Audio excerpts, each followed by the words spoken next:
warahmatullahi wabarakatuh.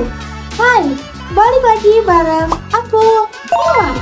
Semoga yang lagi dengerin podcast ini dalam keadaan sehat dan baik ya. Di episode kali ini, aku mau cerita tentang pengalaman aku di kelas public speaking hari Senin kemarin bareng Pak Adi. Dan jujur ya, pertemuan kali ini tuh beda dari biasanya. Karena kita gak langsung dikasih materi, tapi justru diajak untuk melihat praktik langsung dari teman-teman dahulu. Dan menurut aku, itu malah bikin pembelajaran jadi lebih dapet.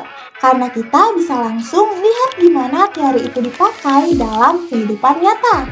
Jadi, ada beberapa teman yang tampil ke depan dengan topik yang berbeda-beda. Yang pertama, ada Ida yang bawain materi tentang make up. Kalau didengarin sekilas mungkin kelihatannya ringan ya, tapi ternyata cara dia ngebawain materinya tuh bikin kita mikir juga. Dia ngejelasin kalau make up itu bukan cuma soal mempercantik diri, tapi juga sebagai bentuk self-expression. Bahkan make up juga bisa jadi salah satu cara buat ningkatin rasa percaya diri seseorang. Dan yang aku perhatiin, cara dia ngomong tuh santai, gak terlalu tegang dan cukup menguasai materi. Jadi kita sebagai audiens juga ngerasa nyaman buat dengerinnya.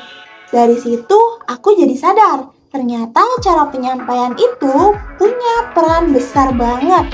Walaupun topiknya sederhana, tapi kalau dibawakan dengan baik tetap bisa menarik perhatian. Selanjutnya ada Ridwan yang membawakan materi tentang dampak negatif media sosial. Nah, ini topiknya langsung berasa deket banget.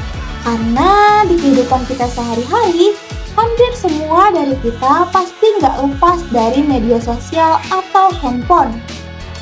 Dia ngejelasin gimana media sosial bisa bikin kita jadi gampang ngebandingin diri dengan orang lain. Terus juga bisa mempengaruhi kesehatan mental loh. Bahkan bikin kita jadi kurang fokus sama kehidupan nyata. Cara dia nyampein juga cukup tegas dan terstruktur.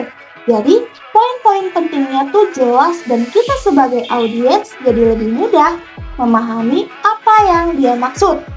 Dan menurut aku ini menarik, karena dari Ridwan kita bisa lihat bahwa gaya penyampaian itu bisa disesuaikan dengan topiknya. Kalau topiknya serius, cara penyampaian juga bisa lebih tegas dan fokus. Selain mereka berdua, ada juga teman-teman lain dengan gaya dan bahasa yang berbeda. Ada yang santai, ada yang sedikit tegang, ada juga yang mencoba interaktif dengan audiens. Dan dari situ, aku mulai sadar, ternyata dalam public speaking juga ada satu cara yang benar. Setiap orang punya ciri khas masing-masing, dan justru itu yang bikin komunikasi jadi lebih hidup. Nah, setelah kita melihat praktik langsung dari teman-teman, baru kita masuk ke materi. Dari materi yang dijelaskan, aku jadi makin paham.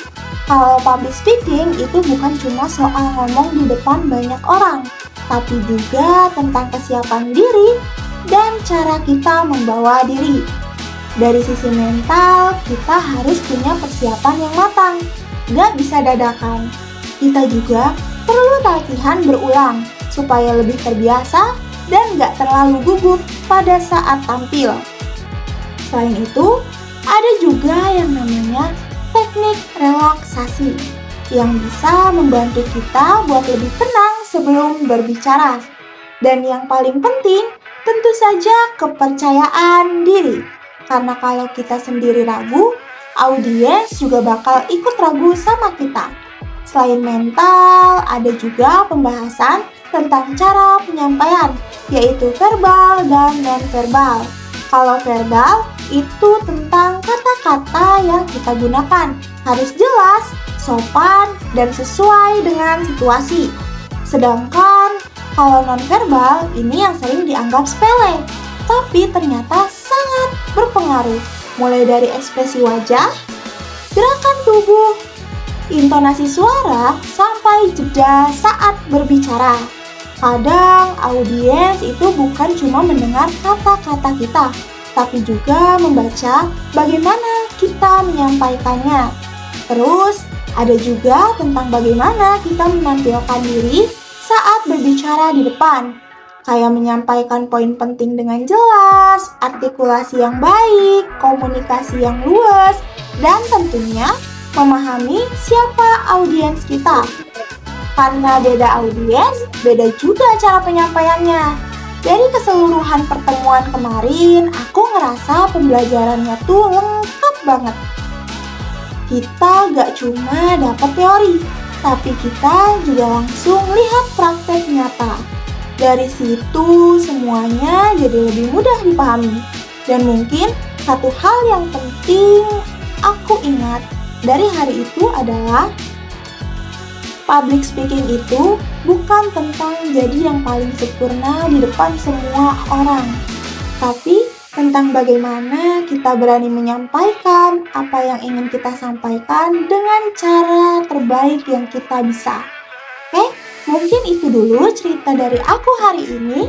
Semoga ada yang bisa diambil dari sharing kita kali ini. Terima kasih udah dengerin. Aku Ella, pamit undur diri. Assalamualaikum warahmatullahi wabarakatuh.